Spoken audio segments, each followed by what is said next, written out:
एक छोटे से गांव शांति नगर में बबलू नाम का एक गरीब आदमी अपनी बूढ़ी माँ के साथ रहता था। बबलू के पास कोई जमीन नहीं थी, इस वजह से वो जंगल से लकड़ी काट कर बेचता और उसी से अपना और अपनी माँ का गुजारा करता था। एक दिन बबलू की माँ ने कहा, बेटा जल्दी निकल जा, सूरज उग आया है। जंगल जाने में देर कर देगा तो शाम तक लकड़ी काट कर लौटना मुश्किल हो जाएगा। हाँ माँ, मैं अभी निकलता हूँ, तू चिंता मत कर। आज कोशिश करूंगा ज्यादा लकड़ियाँ लाऊं ताकि 2 दिन का खर्चा निकल जाए। बबलू अपनी कुल्हाड़ी उठाता है और झोपड़ी से बाहर निकल पड़ता है। बबलू जंगल की ओर जा रहा था। अचानक रास्ते में उसे गांव का सेठ रामनाथ मिलता है। अरे बबलू, कहाँ जा रहा है सुबह सुबह? प्रणाम सेठ जी, जंगल जा रहा हूँ लकड़ी काटने। माँ के खाने का इंतजाम करना है ना। तू भी अजीब आदमी है बबलू, ना जमीन है ना खेत, बस यही जंगल की लकड़ियों से पेट पालता है। बस वही करने निकल पड़ा। सेठ जी, भगवान ने जो दिया है उसी में जी रहा हूँ। बात तो ठीक कहता है तू। अच्छा सुन, मुझे अपनी गाय की गौशाला बनाने के लिए कुछ लकड़ियों की जरूरत पड़ेगी, क्या तू ला सकेगा? नहीं सेठ जी, अगर आपको लकड़ी चाहिए तो मैं पहुंचा दूंगा, बस बता दीजिए कितनी चाहिए और कब तक। अच्छा तो कल से ही लकड़ी मेरे गोदाम में पहुंचाना शुरू कर, दाम अच्छा दूंगा। अगर तेरा काम ठीक रहा तो आगे भी तुझसे ही काम लूंगा। धन्यवाद सेठ जी, मैं अपनी पूरी मेहनत लगा दूंगा। बबलू जंगल में पहुंचता है। चारों ओर हरे भरे पेड़, पक्षियों की चहचहाट। बबलू कुल्हाड़ी उठाकर लकड़ी काटना शुरू करता है। अगर ये काम सही रहा तो माँ को आराम मिलेगा, शायद झोपड़ी भी ठीक कर सकूं। भगवान बस तू साथ देना। धीरे धीरे शाम होती है। बबलू लकड़ियां बांधकर अपने कंधे पर लाता है और गांव लौटता है। उसकी माँ दरवाजे पर बैठी इंतजार कर रही थी। आ गया बेटा, कितनी देर लगा दी, थक गया होगा। हाँ माँ, पर आज मन खुश है। सेठ रामनाथ ने मुझसे ढेर सारी लकड़ी मंगवाई है। अगर काम सही हुआ तो आने वाले दिन बदल सकते हैं। भगवान तेरा भला करे बेटा, तेरी मेहनत रंग लाएगी। माँ बचे हुए राशन से खाना बनाती है, फिर दोनों खाना खाते हैं। शाम का समय, आसमान पर काले बादल छा जाते हैं। तेज हवाएं चलने लगती हैं। अचानक बारिश शुरू हो जाती है। गांव की पगडंडियां कीचड़ से भर जाती हैं। झोपड़ी के अंदर बबलू की बूढ़ी माँ चटाई पर लेटी थी।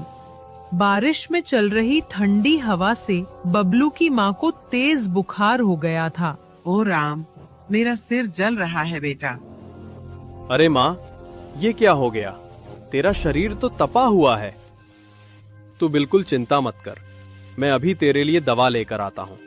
इसके बाद बबलू तुरंत भीगते हुए बाहर निकल जाता है। तेज बारिश में बबलू की हालत भीगकर बदतर हो जाती है। वो भीगते हुए सेठ रामनाथ की कोठी पर पहुंचता है और दरवाजा खटखटाता है। तभी दरवाजा खुलता है और सेठ अंदर से निकलता है। अरे बबलू, तू इस वक्त और इस बारिश में यहाँ क्या कर रहा है? सेठ जी, मेरी माँ को तेज बुखार हो गया है। हालत बहुत खराब है। घर में ना दवा है ना राशन। मुझे पैसों की सख्त जरूरत है। तो तू चाहता क्या है? सेठ जी, मुझे कुछ ज्यादा पैसे उधार दे दीजिए। मैं कुछ पैसे लकड़ी में कटवा दूंगा और बाकी मैं मजदूरी करके लौटा दूंगा। ठीक है बबलू, पैसे तो मैं दे दूंगा, लेकिन ब्याज देना होगा। ब्याज? सेठ जी, मैं गरीब आदमी हूँ, ब्याज के साथ पैसे कैसे लौटाऊंगा?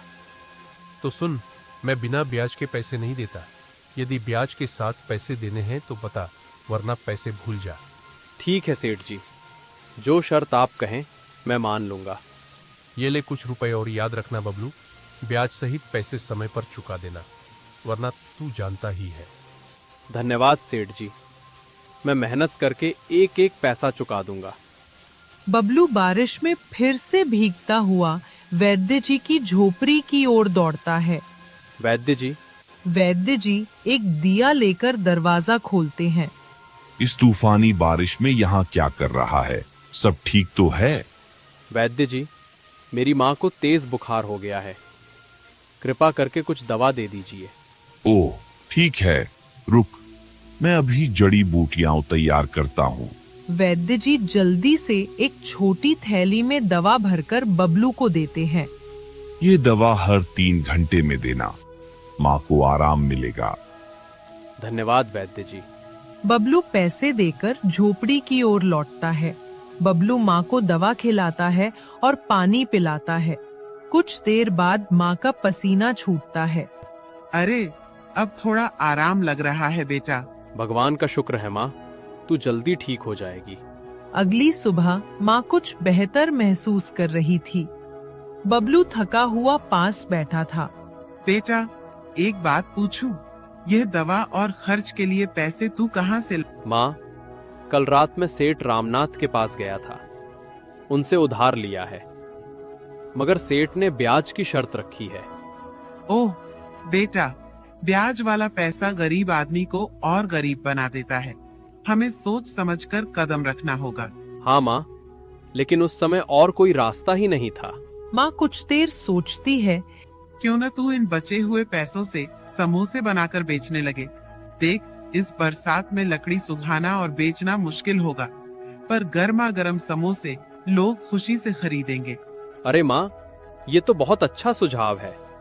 अगर काम चल पड़ा तो हम धीरे धीरे सेठ का उधार भी चुका देंगे। हाँ बेटा, मेहनत ईमानदारी से करोगे तो भगवान जरूर साथ देगा। इसके बाद बबलू कुछ पैसे लेकर गांव की किराना दुकान पर पहुंचता है। राम राम लाला ओम प्रकाश जी, मुझे बेसन, तेल, हरी मिर्च, धनिया और मसाले चाहिए। समोसे बनाने का सामान दे दीजिए। तू लकड़ी का काम छोड़ अब समोसे बनाएगा? वाह रे किस्मत। हाँ लाला जी, वक्त के अनुसार रास्ता बदलना ही पड़ता है। मेहनत करूंगा, सब ठीक होगा। दुकानदार सामान तौलकर थैली में रख देता है। बबलू पैसे चुका देता है और घर की ओर लौट पड़ता है। उसकी माँ पहले से तैयार बैठी थी। माँ, सारा सामान ले आया हूँ, अब काम शुरू करें। हाँ बेटा, आज हम दोनों मिलकर मेहनत करेंगे। देखना, सब अच्छा होगा। दोनों मिलकर समोसे बनाते हैं। झोपड़ी में समोसों की खुशबू फैल जाती है। श्यामू, यह तो बहुत अच्छे बन रहे हैं। इन्हें बेचने ले जा और ईमानदारी से मेहनत कर। हाँ माँ, आज से हमारी नई शुरुआत होगी। बबलू समोसे एक टोकरी में रखता है और सिर पर उठाकर बाजार की ओर निकल पड़ता है। बाजार में लोगों की भीड़ थी। बबलू सड़क के किनारे एक साफ जगह पर टोकरी रखता है और ऊंची आवाज में समोसे बेचना शुरू करता है। गर्मा गर्म समोसे, ताजे और स्वादिष्ट समोसे, गर्मा गर्म समोसे। कुछ लोग उसके आसपास रुककर देखते हैं, पर समोसे नहीं खरीदते। पास ही एक और ठेला लगा था, जहां पहले से समोसे बिक रहे थे। उस ठेले का मालिक था मोटू, जो वर्षों से बाजार में समोसे बेचता आ रहा था। क्या ये बबलू लकड़हारा ये समोसे बेचेगा, और वो भी मेरे सामने? इसकी इतनी हिम्मत! ठीक है, अब देखता हूँ कि ये कैसे समोसे बेचता है। इसे सबक सिखाना ही पड़ेगा। मोटू बबलू की ओर घूरता है। बबलू ग्राहकों को बुलाने में व्यस्त था। उसे मोटू की चालाकी का अंदाजा नहीं था। गर्मा गर्म समोसे, ताजे और स्वादिष्ट समोसे, गर्मा गर्म समोसे। लो भाई, ले लो। तभी 2 आदमी उसके पास आते हैं। तू लकड़हारा था ना, अब समोसे बेच रहा है? हाँ भाई, करना पड़ता है। पेट पालने के लिए मेहनत करनी ही पड़ती है। चल ठीक है, जरा हमको भी समोसे खिला, देखे तेरे समोसे कैसे हैं। बबलू खुशी से तुरंत 2 समोसे निकालकर उन्हें देता है। लीजिए भाई, ताजे गर्मा गर्म समोसे हैं, जरूर पसंद आएंगे। दोनों आदमी एक एक निवाला खाते हैं। अचानक वे चेहरे बिगाड़ लेते हैं और समोसे जमीन पर फेंक देते हैं। अरे ये क्या बनाया है? बिल्कुल बेस्वाद, न नमक है न मसाले का स्वाद। यह समोसे खाने लायक ही नहीं है। श्यामू, तुझे किसने समोसे बनाना सिखाया? एकदम बकवास हैं ये। ऐसे तो कोई ग्राहक तेरे पास नहीं आएगा। लोग यह देख हंसने लगते हैं। बबलू का चेहरा उतर जाता है। उसकी आंखों में आंसू भर आते हैं। हे भगवान, इतनी उम्मीद से काम शुरू किया था, क्या सच में मैं समोसे बेचने लायक नहीं हूँ? पास खड़ा मोटू यह दृश्य देखकर मन ही मन मुस्कुराता है। हाँ हाँ, यही होता है जब कोई मेरे सामने समोसे बेचने की कोशिश करता है।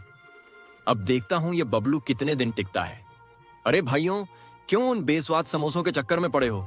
आओ मेरे पास आओ, यहाँ गर्मा गर्म चटपटा और मजेदार समोसा मिलेगा। दोनों आदमी मोटू के ठेले की ओर बढ़ते हैं। आसपास खड़े अन्य ग्राहक भी मोटू के पास जाने लगते हैं। हाँ भाई, हेमो के समोसे तो हमेशा लजीज होते हैं, चलो वहीं खाते हैं। धीरे धीरे सभी लोग मोटू के ठेले पर जुट जाते हैं। बबलू अकेला सड़क किनारे अपनी टोकरी लिए रह जाता है। लगता है आज कोई भी मेरे समोसे नहीं खरीदेगा। बबलू निराश मन से अपनी टोकरी उठाता है और भीगी आंखों के साथ घर लौट आता है। झोपड़ी के दरवाजे पर उसकी माँ इंतजार कर रही होती है। क्या हुआ बेटा, समोसे बिके नहीं क्या? बबलू चुपचाप टोकरी जमीन पर रख देता है। माँ, बाजार में सबने मेरे समोसे बेस्वाद कहकर फेंक दिए। किसी ने पसंद नहीं किए और सारे पैसे भी इसमें लग गए। अब सेठ का कर्ज कैसे चुकाएंगे माँ?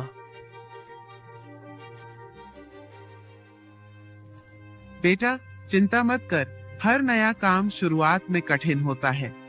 भगवान तेरे लिए कोई न कोई रास्ता जरूर निकालेंगे। वे दोनों बात कर ही रहे थे कि तभी बाहर से आवाज आती है। दरवाजे पर सेठ रामनाथ अपने 2 आदमियों के साथ खड़ा था। अरे बबलू, कहाँ है तू? बाहर आ, आज हिसाब करना है। ये तो सेठ है, लगता है पैसे वसूलने आया है। हिम्मत रख बेटा, सच बोलना, भगवान सब देख रहे हैं। बबलू अपनी माँ के साथ बाहर आता है। सेठ रामनाथ अपनी मूंछों पर ताव देते हुए खड़ा था। सेठ जी, मुझे पता है कि आप पैसे लेने आए हैं, मगर क्षमा कीजिए, अभी मेरे पास कुछ भी नहीं है। मैंने आपसे जो रुपए लिए थे वो सब समोसे के काम में लगा दिए। अभी काम अच्छा नहीं चल रहा, लेकिन जैसे ही काम संभल जाएगा मैं आपके पैसे चुका दूंगा। यह सुन सेठ भौहे चढ़ाता है और ऊंची आवाज में बोलता है। अरे मुझे बेवकूफ मत बना, तेरे समोसों का क्या भरोसा, बिके या ना बिके। मैं यहाँ हाथ पर हाथ धरे कब तक बैठा रहूं? मैंने तुझे उधार पैसे दिए थे, कोई मजाक नहीं किया था। बबलू सिर झुका लेता है। उसकी माँ की आंखों में भी आंसू भर आते हैं। सुन ले बबलू, आज से यह घर मेरा है। जब तेरे पास पैसे हो तब आकर इसे छुड़ा लेना। अभी के अभी अपना सामान बाहर निकालो। सेठ के दोनों आदमी आगे बढ़कर झोपड़ी के अंदर घुसते हैं। वे बर्तन, कपड़े और चटाई उठाकर बाहर फेंकना शुरू कर देते हैं। सेठ जी, ऐसा मत कीजिए, मेरी बूढ़ी माँ कहाँ जाएगी? बेटा सब्र रख, भगवान सब देख रहे हैं। आसपास के कुछ गांव वाले यह दृश्य देखकर इकट्ठा होने लगते हैं, पर कोई भी सेठ के डर से आगे नहीं आता। बबलू और उसकी माँ अपना सामान उठाकर गांव से बाहर निकलते हैं।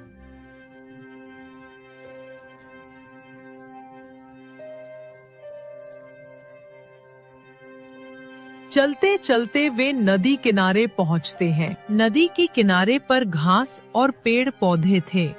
बेटा अब हम कहाँ रहेंगे? माँ, जब तक भगवान साथ हैं, हम भूखे प्यासे नहीं मरेंगे। यही नदी किनारे एक छोटी सी झोपड़ी बना लेंगे।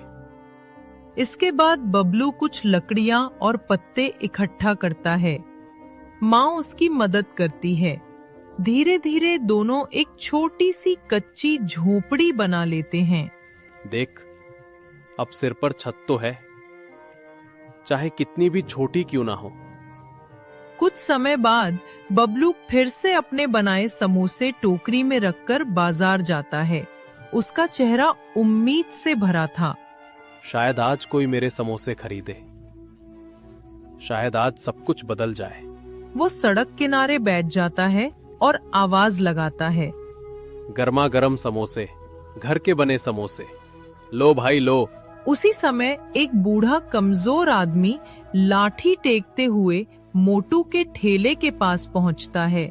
उसका चेहरा भूख से मुरझाया हुआ था। बेटा, सुबह से कुछ नहीं खाया, जरा कुछ खाने को दे दो, पेट में कुछ सहारा हो जाए। मोटू बूढ़े की ओर देखता है, फिर गुस्से में चिल्लाता है, अरे तुझे दिख नहीं रहा? यहाँ कितनी भीड़ लगी है। जाओ आगे बढ़ो, न जाने कहां कहां से चले आते हैं। उसी समय बबलू दूर से ये दृश्य देख रहा होता है। उसकी आंखों में करुणा भर आती है। बूढ़ा आदमी धीरे धीरे लाठी टेकते हुए बबलू के पास आता है। बेटा, बहुत भूख लगी है, अगर कुछ खाने को हो तो दे दो। बबलू बूढ़े को देखता है। ठीक है बाबा, वैसे भी मेरे समोसे कोई नहीं खा रहा, आप ही खा लीजिए। बबलू अपने हाथ से प्लेट में 2 गर्मा गर्म समोसे रखकर बूढ़े को देता है। पहला निवाला लेते ही उसका चेहरा चमक उठता है। वाह बेटा, तुम्हारे समोसे तो बहुत स्वादिष्ट हैं। सचमुच गजब का स्वाद है। सचमुच गजब का स्वाद है। बाबा, क्या आप सच कह रहे हो? सब तो कहते थे कि मेरे समोसे बेस्वाद हैं। अरे बेटा, मैं झूठ क्यों बोलूंगा? यकीन न हो तो खुद खाकर देख ले। बबलू थोड़ी हिचकिचाहट के साथ टोकरी से एक समोसा उठाता है। अरे, ये तो सच में बहुत स्वादिष्ट है। ये कैसे हो गया? बबलू की आंखों में हैरानी के साथ खुशी भी झलकने लगती है। बूढ़ा आदमी मुस्कुराते हुए बबलू की ओर देखता है, फिर वो अपनी झोली में हाथ डालता है और एक छोटी सी थैली निकालकर बबलू को देता है। बेटा, ये बहुत दुर्लभ जड़ी बूटी है। इसे जब भी अपने समोसे में मिलाएगा, तेरे समोसों का स्वाद कई गुना बढ़ जाएगा। लेकिन याद रखना, ये बूटी सिर्फ भलाई के काम में ही इस्तेमाल करनी है। बाबा, आप कौन हैं और मुझे ये सब क्यों दे रहे हैं? बूढ़ा मुस्कुराता है और धीरे धीरे गायब हो जाता है। ये बाबा थे या खुद भगवान का कोई रूप? संध्या तक बबलू के कुछ और समोसे बिक जाते हैं। वो थका हुआ मगर थोड़ा खुश होकर घर लौट आता है। माँ, आज भगवान ने चमत्कार कर दिया। कुछ समोसे बिक गए और हाँ, एक बाबा ने मुझे एक जड़ी बूटी दी है। हो सकता है वह बाबा भगवान के ही भेजे दूत हों। उनकी बात को हल्के में मत लेना। सुबह होते ही बबलू गांव की किराना दुकान पर पहुंचता है। लाला ओम प्रकाश जी, ये कुछ पैसे हैं, बाकी उधार में लिख लीजिए। मुझे समोसे बनाने का सामान चाहिए। ठीक है श्याम, तू ईमानदार आदमी है, तेरे लिए उधार लिख दूंगा। बबलू सामान लेकर घर लौटता है। घर पहुंचकर माँ और बेटा मिलकर समोसे बनाने लगते हैं। बबलू बाबा की दी हुई जड़ी बूटी उठाता है और मसाले में मिलाता है। जैसे ही जड़ी बूटी मिलती है, रसोई में एक अद्भुत और मनमोहक खुशबू फैल जाती है। माँ, ये कैसी अद्भुत सुगंध है। लगता है सचमुच ये जड़ी बूटी जादुई है। बेटा, अब तेरे समोसे जरूर बिकेंगे। बबलू ताजे और सुगंधित समोसे टोकरी में भरता है और उम्मीद भरी नजरों से बाजार की ओर चल पड़ता है। बाजार पहुंचते ही समोसे की महक चारों ओर फैलने लगती है और लोग उसकी ओर मुड़कर देखने लगते हैं। तभी 2 आदमी उत्साह से बबलू की ओर बढ़ते हैं। अरे भाई, क्या डाला है समोसे में? खुशबू तो बड़ी लाजवाब आ रही है। हाँ भाई, जल्दी खिलाओ, रुका ही नहीं जा रहा। बबलू मुस्कुराते हुए उन्हें गर्मा गर्म समोसे परोसता है। दोनों आदमी समोसे लेते हैं। वाह भाई, कमाल कर दिया। तुम्हारे समोसों में तो बिल्कुल अलग ही स्वाद है। ऐसा तो हमने कहीं नहीं खाया। सही कहा, ये समोसे तो जैसे मुंह में घुल रहे हैं। भाई, हमें और पैक कर दो। धीरे धीरे लोग इकट्ठे होने लगते हैं। कोई खुशबू से आकर्षित होकर आता है, कोई पहले खा चुके लोगों की तारीफ सुनकर बबलू के पास भीड़ लग जाती है। भैया, 2 समोसे इधर भी देना। बबलू पसीने से लथपथ होते हुए भी प्रसन्नता से सभी को समोसे परोसता जाता है। संध्या तक बबलू के सारे समोसे बिक जाते हैं। वो टोकरी उठाकर हल्की थकान के साथ मगर दिल में अपार खुशी लिए घर की ओर चल पड़ता है। माँ, आज तो चमत्कार हो गया। मेरे सारे समोसे बिक गए। लोग बार बार तारीफ कर रहे थे। देखा बेटा, भगवान मेहनती और नेक दिल का साथ कभी नहीं छोड़ते। अगली सुबह का बाजार। सुबह सुबह बबलू टोकरी में ताजे समोसे लेकर बाजार पहुंचता है। समोसे में बाबा की दी हुई जड़ी बूटी मिलाता है। थोड़ी ही देर में समोसों की सुगंध चारों ओर फैल जाती है। अरे वही समोसे वाला आ गया, चलो जल्दी जल्दी ले लें वरना खत्म हो जाएंगे। कुछ ही देर में बबलू की दुकान पर भीड़ लग जाती है। उधर मोटू अपने ठेले पर गुस्से से देख रहा था। उसके ठेले पर एक भी ग्राहक नहीं था। यह लकड़हारा बबलू कहां से समोसे वाला बन गया और ऊपर से सब लोग इसके ठेले पर टूट पड़ते हैं। मुझे तो एक एक ग्राहक के लिए आवाज लगानी पड़ रही है। आखिर चक्कर क्या है, क्योंकि इसमें ऐसा कोई हुनर नहीं है। इस प्रकार धीरे धीरे दिन बीतते हैं। बबलू का नाम पूरे गांव और आसपास के कस्बों में फैल जाता है। कुछ महीनों में बबलू अब सड़क किनारे से हटकर एक छोटी सी दुकान खोल लेता है। बबलू की दुकान पर ग्राहकों की लंबी कतार लगी थी। भैया 2 प्लेट समोसे देना और हाँ, चटनी ज्यादा डालना। बबलू सबको खुशी खुशी परोसता है। उसकी माँ दुकान के कोने में बैठकर गर्व से बेटे को देखती रहती है। कुछ दिनों बाद बबलू कमाई का बड़ा हिस्सा लेकर सीधे सेठ के घर पहुंचता है। सेठ दरवाजे पर बैठा हिसाब किताब लिख रहा होता है। सेठ रामनाथ जी, ये लीजिए आपके सारे पैसे। अब कृपा करके मेरा घर मुझे वापस कर दीजिए। बबलू, मैं तुझसे शर्मिंदा हूँ। उस दिन मैंने लालच में आकर तुझ पर ज्यादती की थी। तूने मेहनत और ईमानदारी से अपनी किस्मत बदल दी।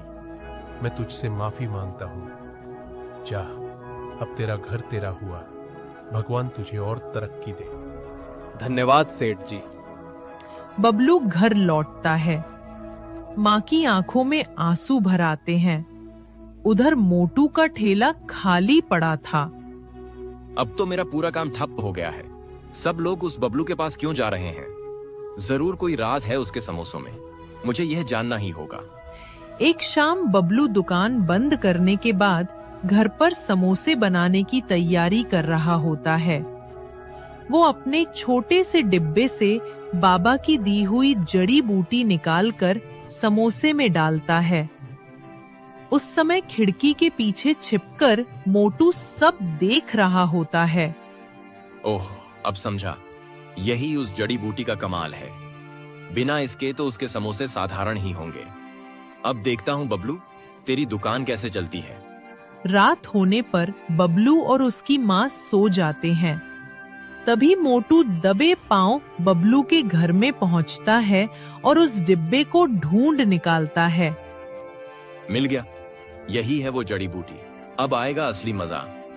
कल से लोग फिर मेरे पास ही आएंगे। वो डिब्बा अपने हाथ में दबाकर चुपके से निकल जाता है।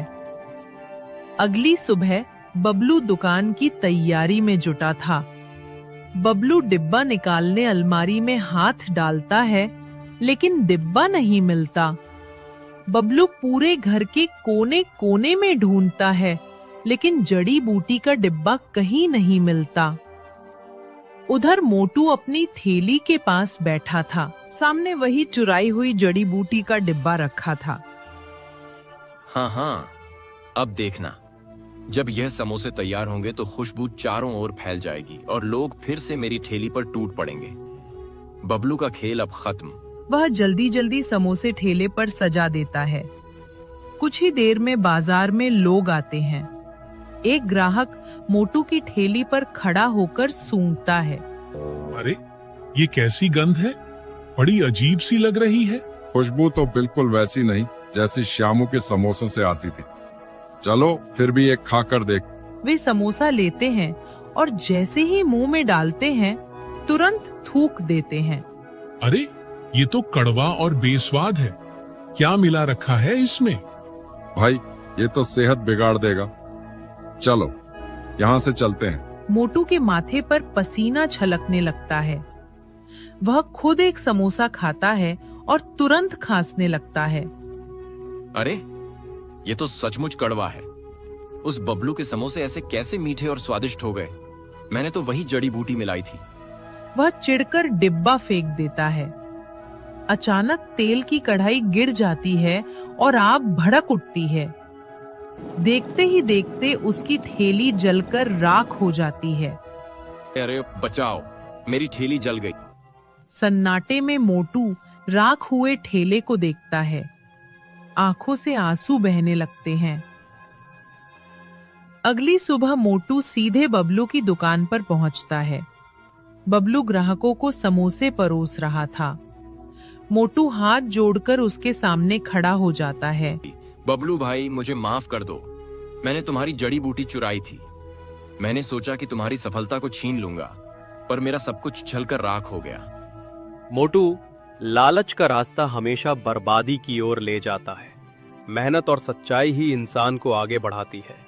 मैं तुझे माफ करता हूं, लेकिन एक बात याद रखना, लालच मत करना। बस मेहनत और ईमानदारी से काम करना, तभी सुख और सम्मान मिलेगा। हाँ बबलू, अब मैं मेहनत से ही कमाऊंगा। यही मेरी सबसे बड़ी सीख है। आनंदपुर नाम के गांव में रघु नाम का गरीब किसान अपनी पत्नी गीता के साथ रहता था। रघु अपने गांव का सबसे गरीब व्यक्ति था। रघु रोज किसी न किसी के यहाँ मजदूरी करके थोड़े बहुत पैसे कमा पाता था। जितने रुपए की आमदनी होती, उसी से ही दोनों का जीवन किसी तरह कच जाता था। रघु के पास रहने के लिए एक अच्छा घर भी नहीं था। उसका घर बहुत ही पुराना और मिट्टी का बना हुआ घर में रहता था। रघु के पास इतने पैसे भी नहीं थे जिससे वो घर की मरम्मत करवा सकता था। इसलिए कभी कभी रघु खुद ही घर की मरम्मत किया करता था और खाने के लिए 2 वक्त की रोटी भी बहुत मुश्किल से जुटा पाता था। गरीबी होने के कारण सारे गांव वाले उन दोनों की पहनावा देखकर कोई भी इज्जत नहीं करते थे। जिस नदी से सभी गांव वाले पानी लेते थे, अगर उस नदी से पानी लेने रघु या रघु की पत्नी गीता पानी लेने जाते तो सभी गांव वाले उन्हें भगा देते थे। अरे कल मुही, तू फिर आ गई पानी लेने। गलती से भी अपना मटके में पानी भरने की कोशिश मत करना। रुक, हमें पहले अपना मटका भरने दे, फिर हमें यहाँ से जाने के बाद तुम अपना मटका भरना, समझी ना? गीता चुपचाप सारी बातें सुनती है और किसी को कुछ नहीं कहती है। सारी औरतों के चले जाने के बाद सीता उदास मन से मटके में पानी भरती है और घर जाकर अपने पति रघु से कहती है, हमारी क्या गलती है जो गांव वाले हमारे साथ ऐसा बर्ताव करते हैं? क्या गरीब होना गुनाह है? हमने तो कभी किसी का बुरा नहीं किया। अरे गीता, तुम चिंता क्यों करती हो? मैं हूं ना, तुम देखना, एक दिन यही गांव वाले हमसे मिलने के लिए तरसेंगे। मजदूरी करके भी इतने पैसे नहीं कमा पाता जितने बाकी कमा लेते हैं, लेकिन तुम देखना, एक ना एक दिन हमारा भी लोग सम्मान जरूर करेंगे। रघु मेहनती होने के साथ साथ दिल का भी बहुत अच्छा इंसान था। वो कभी किसी के साथ बेईमानी नहीं करता था। यही उसकी सबसे बड़ी खूबी थी। बारिश का मौसम होने के कारण एक रात आंधी के साथ साथ बहुत जोरों की बारिश होने लगी। का घर कच्चा होने के कारण महेश को बहुत डर लगने लगा कि तूफान के साथ घर के छत उड़ न जाए। गीता, बाहर बहुत जोरों की तूफान के साथ साथ बारिश हो रही है। मुझे लगता है हमारे घर की छत ज्यादा देर तक नहीं टिक पाएगी। जी मैं बोल रही थी, हमारे पास जो भी जरूरी सामान है ना, उसे हम एक बोरे में भरकर आपके भैया रामलाल के यहाँ दे आते हैं। हाँ हाँ, तुम सही बोल रही हो। चलो जल्दी जल्दी हमारे जरूरत के सामान को एक बोर्ड में भर देते हैं, फिर भैया के यहाँ चलेंगे। रघु और उसकी पत्नी कुछ जरूरी सामान को एक बोरे में भरकर कुछ दूर अपने भाई के घर जाने लगते हैं। रघु के भाई का घर पक्का मकान था। भैया, अरे ओ भैया, दरवाजा खोलो, कुछ काम है तुम्हें। क्या हुआ? इतनी बारिश में यहाँ क्यों आए हो? मेरे घर का हाल तो पता ही है, सारा सामान पानी में भीग न जाए, इसलिए मैं कुछ अपना जरूरी सामान तुम्हारे घर में रखना चाहता हूँ। क्या तुम्हारा सामान मेरे घर पर?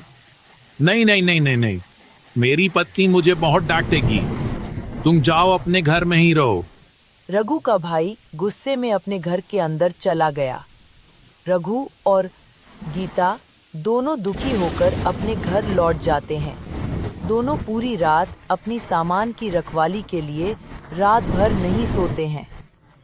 सुबह हुई, अब तक बारिश बंद हो चुकी थी। अब ऐसी बरसात के मौसम में रघु को एक भी काम नहीं मिल पा रहा था। कुछ महीने इसी तरह गुजर गए। एक बार रघु के गांव में कुछ अमीर व्यक्तियों ने एक सप्ताह गांव में मेला लगवाया। सभी अमीर व्यापारियों ने अपने अपने गाड़ियों में मेला देखने आए। तभी एक व्यापारी अपनी गाड़ी से गांव में आ जाता है। तभी अचानक जोर जोर से बारिश होने लगती है। रास्ता गिला होने के कारण उस व्यापारी की गाड़ी कीचड़ में फंस जाती है।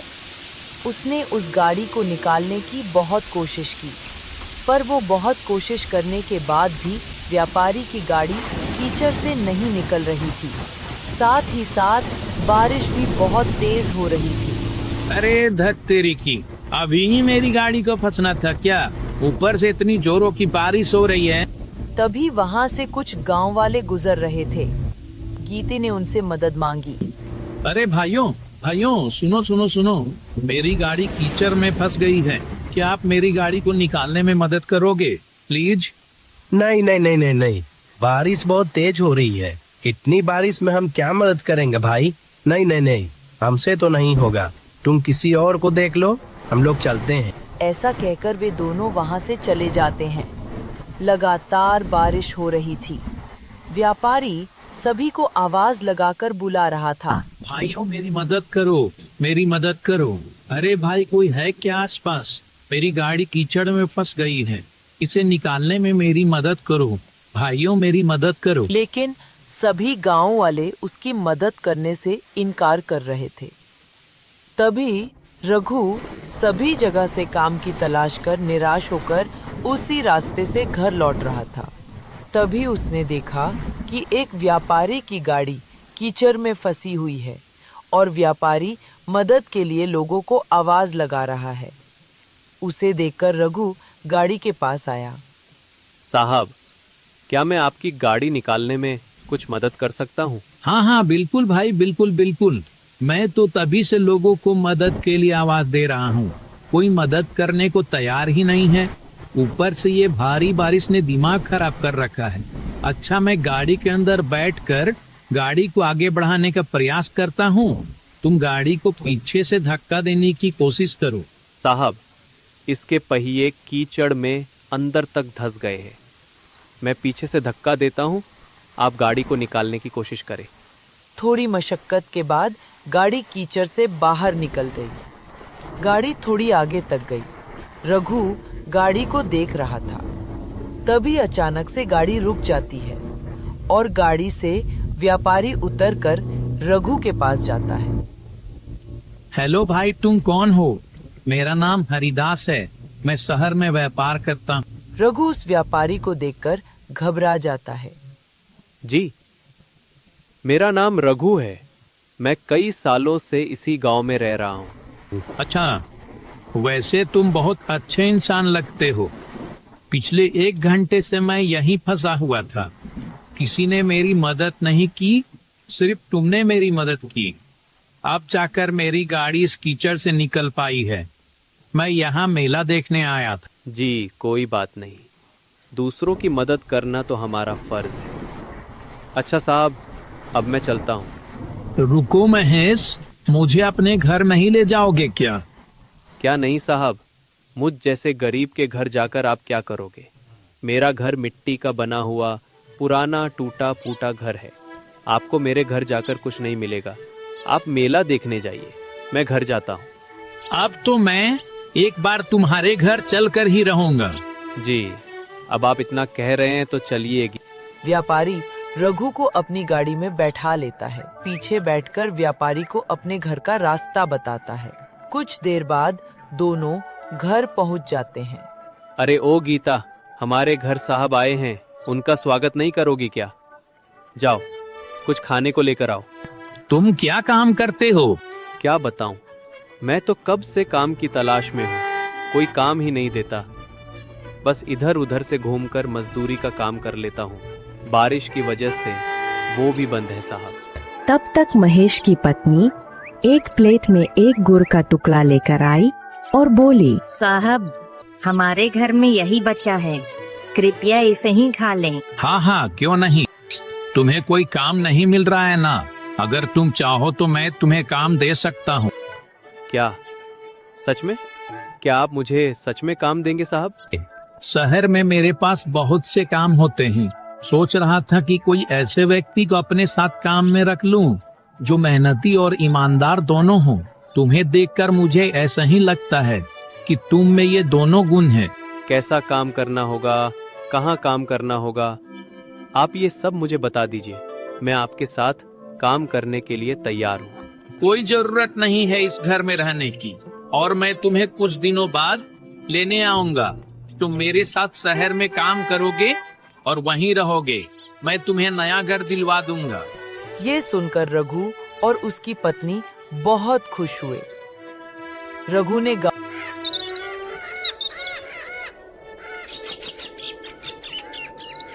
में घूम घूम कर इस खुशी को पूरे गांव में बताया, पर गांव वालों को उसकी बातों पर विश्वास नहीं हो रहा था।